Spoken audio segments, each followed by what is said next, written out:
Hello and welcome to the 30k channel, a channel dedicated to the game set in the Horus Heresy. My name is David Brains and I've been joined by our Adeptus Titanicus host, James. Good morning, James. Good morning, hello. And we have a willing participant, Boris, who up until now has been behind the camera, haven't you? Yeah, I've finally been dragged out from behind, but happy to be here. Yes, very exciting times. Now, Adeptus Titanicus is back on the channel. It's taken a bit of a break just to get some refinements. Yeah. Lots of thinking, lots of moving to do as well. Painting up some legios. Yeah. There's been a bit of house moving and job acquisitions in the team, and now we're back onto Adeptus Titanicus. It is in the forefront of the channel's mind to get those games out to you. James, as we've seen before, is our front man for Adeptus Titanicus, and it'll be him who will take you forward in the forthcoming games. But to kick or to reboot this new segment for AT, we've got a 4-game campaign between Boris and James, haven't we? Yes, it's an escalation campaign where each of us will build in from smaller games to bigger games, ending in December, starting now. Great stuff. It's very, very similar format to the Harvest on the Black Sands game that Alistair and I am filming for 30k, and this will edge us slowly back into Titanicus, and then in January we'll take submissions from you guys out there to come on the channel for the day and film a game with James and a friend of yours or someone, an opponent will organise. So if you are keen to get a game on the channel, make sure you email me at the address below, way ahead of January, because we need to put them in. Yeah.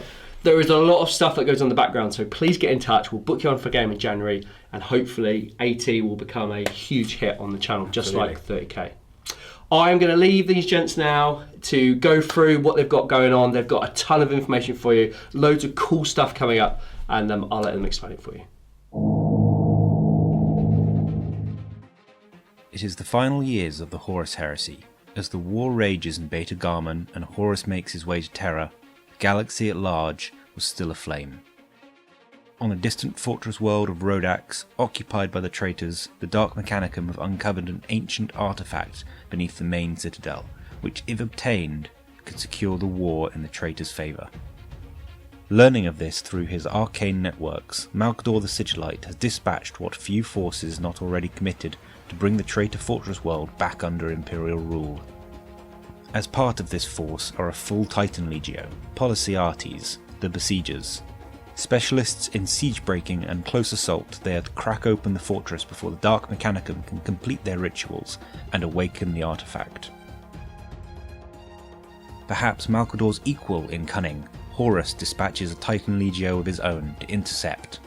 Noctilus, the Nightbringers, specialists in ambush and surprise assaults, to bring ruin to the Imperial siege attempts and secure the relic for his own dark compliance.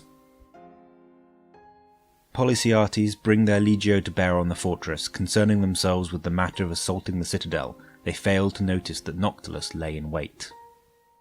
On the morning that would mark the start of the true campaign, a proud and ancient Reaver Titan of Policiates is making its way to the front lines with an escort of knights when Noctilus reveal themselves in ambush.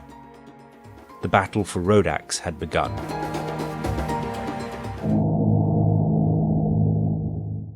So that was the setting, and we were really excited to bring this new campaign to you. We've got lots of stuff in store, exciting stuff. In front of us are 2 custom legios that we've created using July's White Dwarf rules.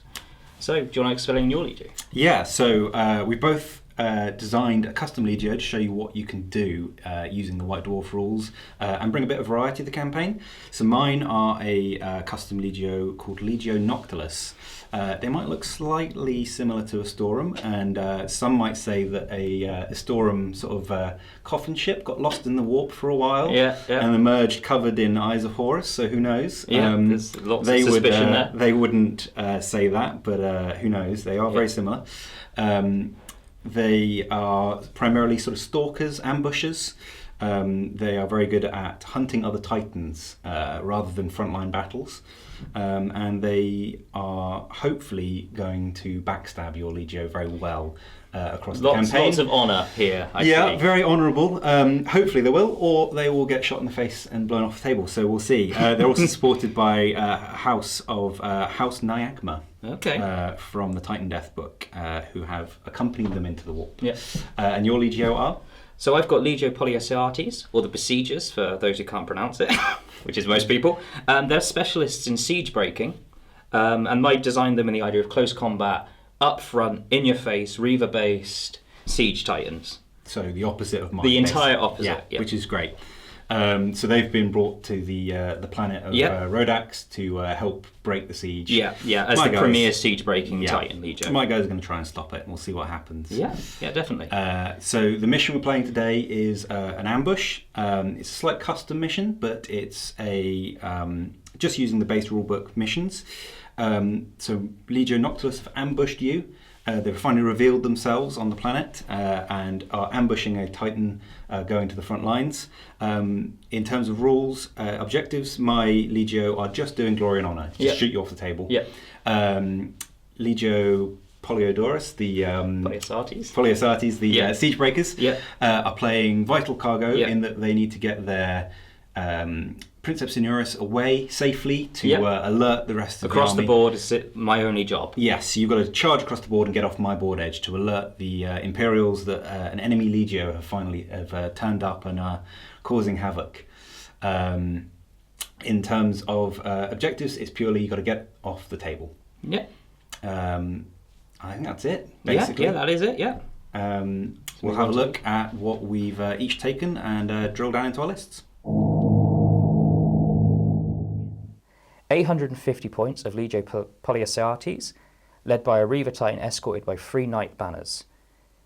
As mentioned previously, we used the custom rules in July's edition of White Dwarf to create Legios that represent their background best. Legio Polyasates, as siege breakers, are experts in damage dealing and damage absorption. As such, the rules taken were war gear options including armour spikes and ablative ceramite armour, which improves their damage absorption from the torso and minimising catastrophic damage, and their damage on the charge, which could be potentially good with a Reaver with Chain Fist. Additionally, they have the Legio trait Motive Mastery, which allows them to reroll command checks when moving or charging, and finally the Legio specific stratagem taken from Furians, which is Offensive Surge, which allows them to activate twice in the combat phase.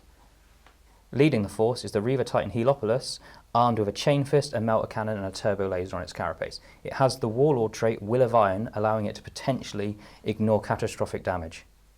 Supporting the Reaver Titan is a banner armed with Avenger Gatling cannons of Questorus Knights. Also supporting this is another banner of Questorus Knights armed with 2 battle cannons and a thermal cannon.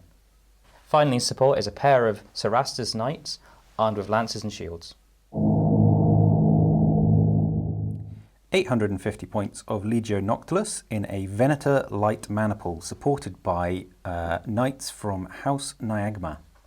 Legio Noctilus are also built using the custom Legio rules. As stalkers and ambushers, they have a set of custom rules and war gear to represent this. The first is a Legio trait Elite Magos, which allows them to add +1 dice for the servitor clades and +2 to command checks for emergency repairs, to represent them having to operate far away from resupply for long periods of time. Their second trait is Engines of War, which allows them to swap out any mandatory Titan for another sort of Titan in maniples. They have taken Warhounds as their preferred sort of Titan, allowing them to always take Warhounds in whichever maniple they choose. This is to represent them hunting in packs.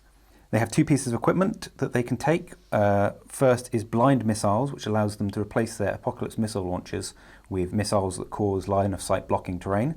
And the second is Ranging Auspexes, which allows them to pre-measure before choosing to fire or move. Leading Legio Noctilus is a Princeps Senioris in a Reaver Titan named Scourge, armed with a Gatling Blaster, a Turbo Laser Destructor and an Apocalypse missile launcher. The Princeps Senioris trait is Swift Killer, allowing for a 45-degree turn before firing. However, this impacts them with a -1 to hit. However, might be useful in pinning down his quarry. Filling out the rest of the Venator maniple are a pair of Warhounds in a squadron, Chieftain and Cavalier. One is armed with a Turbo Laser Destructor and a Plasma Blast Gun. The other is armed with a Plasma Blast Gun and a Vulcan Megabolter. Supporting Legio Noctilus in their assault is a single Scion from House Niagma in an Acastus Knight with twin Magna las cannons and twin hull-mounted las cannons. It is also equipped with an Iron Storm missile pod.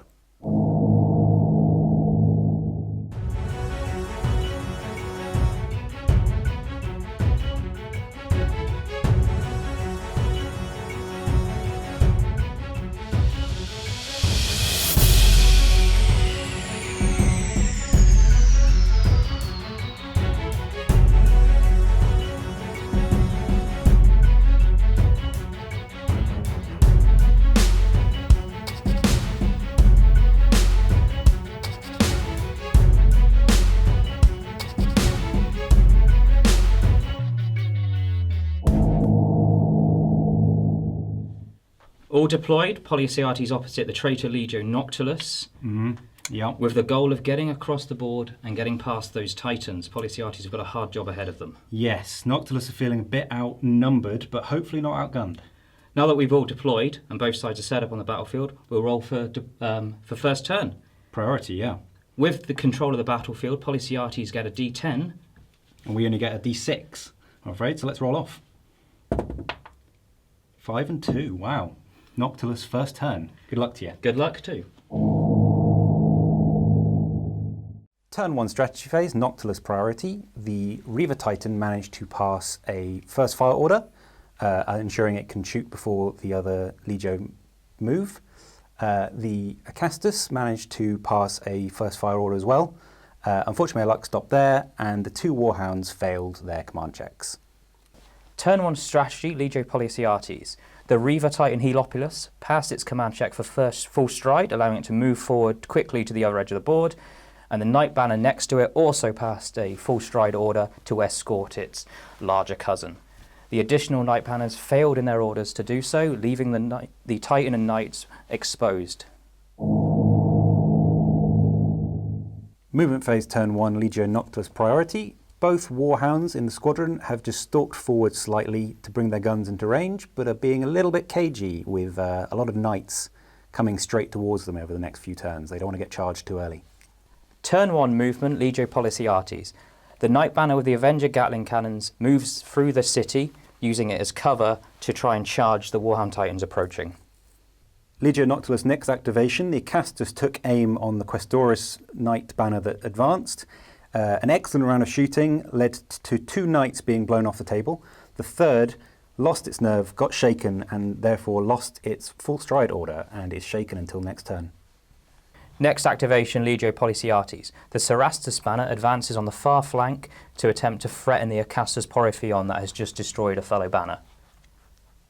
Next activation for Legio Noctilus, the Reaver Titan Scourge activated its first fire, firing the Apocalypse missile launcher at its enemy Reaver Titan opposite. It, however, completely missed.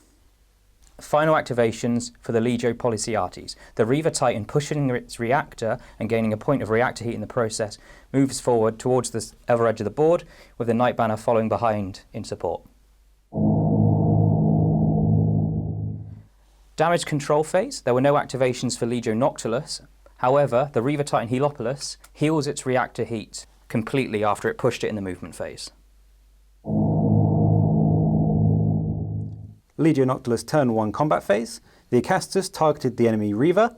It fired every weapon it could at the Reaver, scoring a good amount of hits, dropping its void shields. The siege breakers managed to roll quite a few overheats on their dice, gaining 3 points of plasma and a machine spirit check. However, they passed their machine spirit check.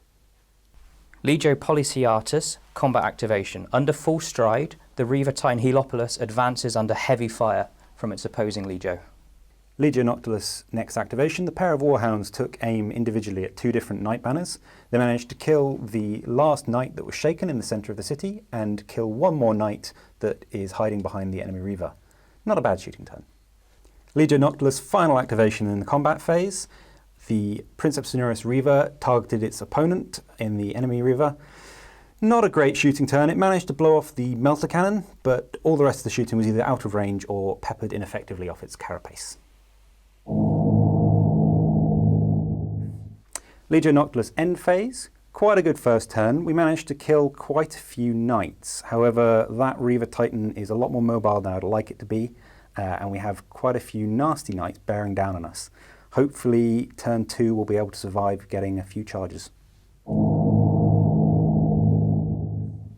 Turn 2 strategy phase, Legio Noctilus priority. Fairly light on the orders phase. We managed to pass first fire on the Acastus and chose not to give an order to anyone else to keep things flexible. Legio Noctilus actually won the roll-off, but chose to let the enemy activate first to see what they were doing.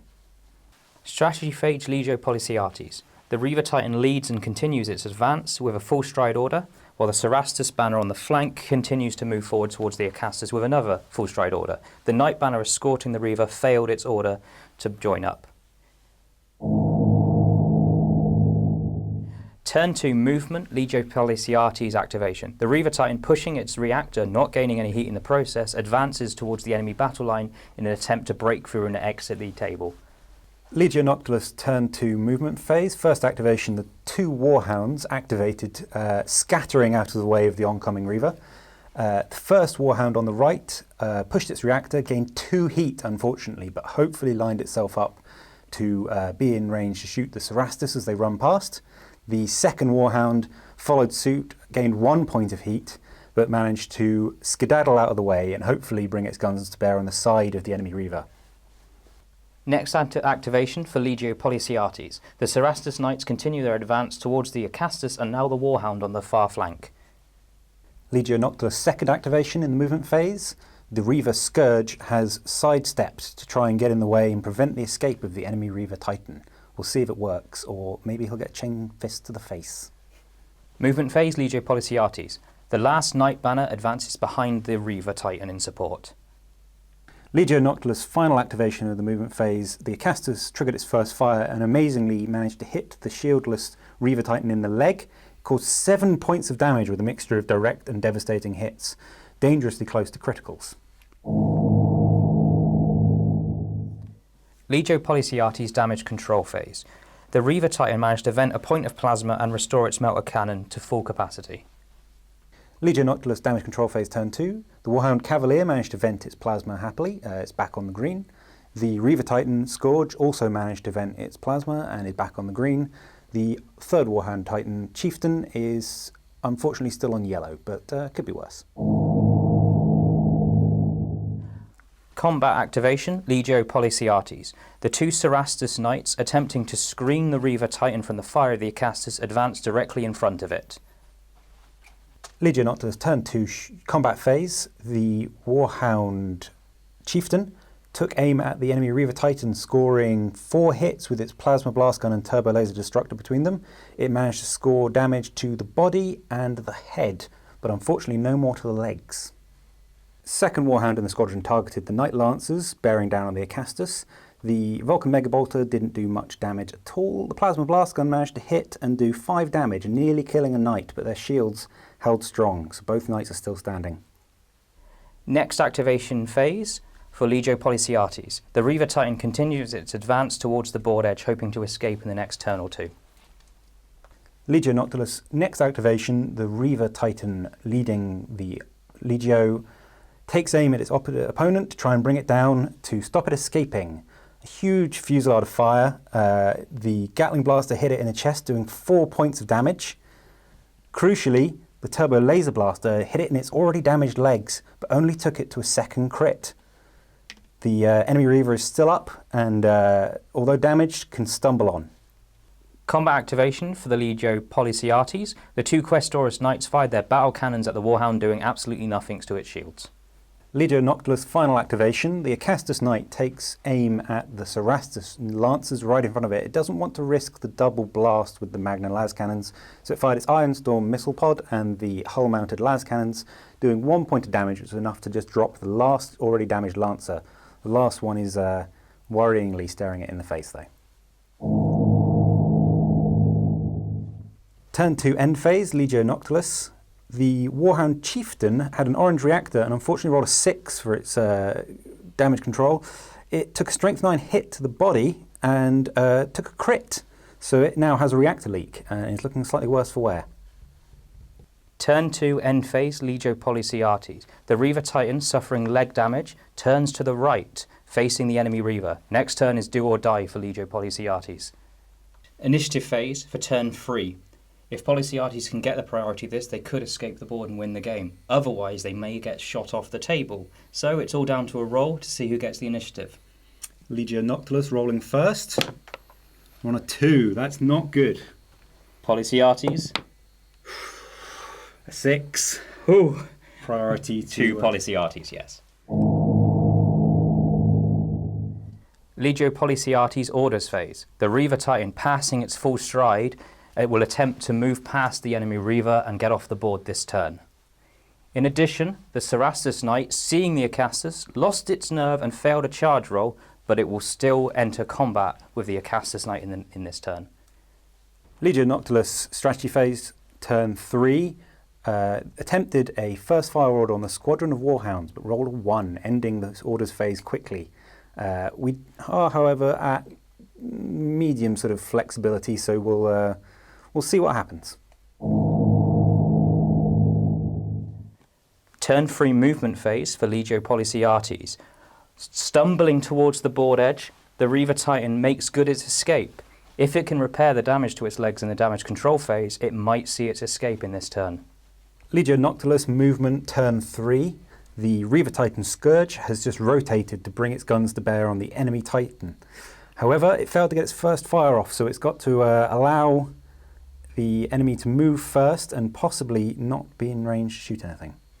Legio Policiates movement activation. The Knight Banner, the remaining Questoris Knights, move up to attempt to engage the Warhound Titan in combat. Legio Noctilus movement activation. The Warhound Chieftain has decided that discretion is the better part of valour and backpedaled away from the Questoris, leaving itself a couple of options on what it wants to shoot. Its brother, Cavalier, however, has got its blood up and seen that the Acastus is threatened and has made a charge move, trying to body slam the Cerastus off the board before it can do any damage. Movement phase for Legio Policiates. The Cerastus Knight moves a little bit closer to the Acastes to continue to threaten it. However, it still has range and can still threaten the Warhound in its position. Final activation for Legio Noctilus. The Acastus has decided again that discretion is the better part of valour and waddled away from the Lancer, threatening it. Possibly leaving it a shot, but hopefully keeping it safe for another turn. Legio Noctilus, damage control phase, turn 3. All that was to do was Chieftain rolled his Servitoclades, managed to repair his critical hit, which is great, but didn't cool the reactor or drop the damage any further. So it could be better, but could be worse. Crucial damage control phase for Legio Policiates. If the 3 Servitoclades, needing a 5 up, can repair the critical damage to the leg, it can move off the table and win the day for the Loyalist Legio. Otherwise, it is not going to survive another turn of shooting. So let's make the roll and see what happens. Yep, it has made the repairs and can move off the table in the following phase. Thanks to the 3 Servitoclades rolling double 6s to repair, the critical damage to the legs has been repaired, allowing it to potentially move off the table in the coming phase. Turn 3 combat activation for Legio Policiates. Under a full stride order, the Reaver Titan, damaged as it was, repaired its damage to its legs and left the board towards friendly lines. Combat activation for Legio Noctilus. The Warhound facing down the Questoris managed to fire all its weapons, taking out one Questoris and leaving the others standing. The second Warhound facing the Acastus decided to body slam it, unfortunately only producing 1 hit. However, the hit went through and dealt a direct hit to the Cerastus, leaving it a little more damaged. Combat activation for Legio Policiates. Targeting the head of the Warhound Titan, the Cerastus Knight strikes out, dealing a point of damage. Legio Noctilus next activation. The Reaver Titan activated, having its prey escape, tried to turn to fire at the Questoris Knight remaining, using its Warlord trait to turn before firing. However, everything but the Reaver Carapace weapon was out of arc. It fired, caused 1 point of damage, but didn't kill it, as it has 2 points left. Final combat activation for Legio Policiates. The remaining Knight fires its thermal cannon at the Warhound Titan, missing completely. Legio Noctilus last activation in the combat phase. The Acastus targeted the Cerastus Knight, threatening the Warhound. Didn't want to throw down the blast templates with its Magna Las cannons, so used its Ironstorm missile pod to chip off the last damage point and killed the Knight. Legio Noctilus end turn. Chieftain, the Warhound, was running his reactor pretty hot. Managed to roll D3 strength 9 hits and rolled a 3. Took 3 hits to the chest and took 2 criticals, nearly killing himself, but just about managing to stay in the game. Turn 4 summary, fairly quick. The Legio Noctilus blew the last Knight off the table. However, the Siegebreakers managed to escape with their Reaver Titan, claiming the prize and escaping to warn the Imperials of the impending doom. Legio Noctilus, however, managed to clear up, wiping the table off of the enemy Knights and claiming 3 out of the 4 table quarters. However, we'll see if that was enough to score victory. So what a game. What a game. Yeah, that was something. I'm glad it was as close as it was. It was exceptionally close, yeah. For the first couple of turns, I didn't think Legio Policiatus would make it off the board, but just about made it at the end, thanks to some fantastic servitors putting in all the hard work. That came down to basically 2 dice rolls with your repair roll and the priority roll. If either of those had gone my way, it would have been a dead Reaver on the board. It would have shot it to pieces. Yeah. But I mean, that's a dice game. And yeah, and you had it close to critical, if not uncritical, for every single damage track. Yes. Which was terrifying for a game where I had to keep this one engine alive. Yeah, I mean, it worked though, and clearly the damage was shrugged off. Yeah. And he got away. Yeah. So we've each brought back a unit. Why have you brought back the Acastus for us? It's first time using him. Yeah. I think it's a great model. He did pretty darn well. The first turn dropped the Reaver shields in just 1 round of shooting. Yes. Pretty terrifying. Yeah. I've got a second one unassembled that I'm afraid might get assembled. They're pretty great. Yep. They're pretty great, but it's a lovely model as well. And yes, it is. For a knight, he bridges that gap between knights and titans, I think. Yeah, for sure. It also has the intimidation factor. Facing it across the battlefield, knowing what kind of firepower it can put out, really defined my deployment phase. And in particular, the first turn, with that 1 knight banner bunched up, hit with a Magna las cannons, end of the banner. Yeah. Pretty much. Yeah. It really is a good, powerful unit. Yeah, they're great. I mean, they're good until they get charged. Yeah. You saw I had to sort of move them out of the way of the charges. I mean, they did exactly what they were meant to do. So we'll see. Maybe they'll carry on doing as well as they can. So I've brought back the Reaver because it did exactly what it should do. Pushed its way across the battlefield, only just making its way across the edge. Maybe I could have been a bit more aggressive with it, but I was playing for the objective, playing to leave the board. You've got to play the objective. It did that. If you'd stopped to shoot, he would have died. Yeah, any stopping would have ended the game for me. Yeah, he did well and shrugged off everything. Yeah. Now it's down to victory points. Very close, very close. Yeah. So you had the Honour and Glory and Honour? Yes, so I failed my primary. Yeah. I managed to secure 3 of the 4 table quarters at the end, scoring 9, I believe. 9 victory points, yeah. Yeah. I secured my vital cargo of this Reaver, but I didn't achieve my secondary. However, that did just win me the game with the 15 victory points. Indeed. So a Loyalist victory, and next game we'll see what retribution they can bring to the table. Yes. The Siege Breakers are now bearing down on Legio Noctilus. They've lost the initiative in their ambush and feel slightly foolish for it. But they're going to fight back. Absolutely. And speaking of next games in this series, so as we said before the game, it's a 4-part series of escalation. So our next game is 1,250. Yep. And we'll each be bringing new engines and new toys to the field for a new scenario, which you can see. Another Acastus and more Reavers for me. And you can see that game coming up on the channel very soon. Yes, that should be monthly, I think. Yes, yeah. And if you'd like to see our progress as well, you can follow Boris at... I'm on Instagram as pack_paints. Should be there, if I've done it well. And you can follow myself at jharatak_paints, just below, and the channel at the 30k channel. Finally, thank you for watching. I hope you've enjoyed this as much as we enjoyed playing it. It's been great, yeah. And you can find more games of Adeptus Titanicus and 30k at the 30kchannel.com.